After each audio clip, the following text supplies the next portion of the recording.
Kericho County has recorded a concerning number of sexual and gender-based violence cases, with an average of 120 cases reported annually. Speaking during the occasion to mark 16 days of activism against gender-based violence, Kericho Chief Magistrate Charles Ombulutsa declared that the judiciary will not be complacent in delivering justice in cases of sexual and gender-based violence. Nonetheless, Ombulutsa pointed out critical challenges in the delivery of justice, identifying police officers and medical practitioners as potentially weak in tackling cases of sexual and gender-based violence. Patrick Cheroyot, a manager at the office of Kericho Women Rep. Beatrice Kemei, were also present. Sajili case 120 ya jinsia.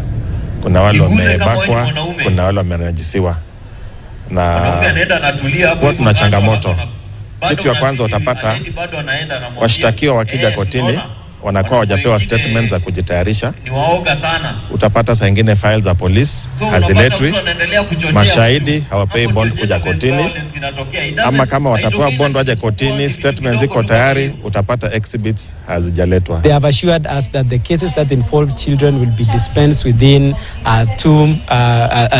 the shortest time possible, so that the precious time when these children are supposed to be in school is not lost. And I'm so glad also that they have told us that they have a process whereby the evidences are being sought expeditiously, including even summoning the doctors to bring their evidences to the court. Within this county, that is Kericho County, when it comes to matters disinheritance and widow disinheritance and even girls disinheritance, the main contributant is culture.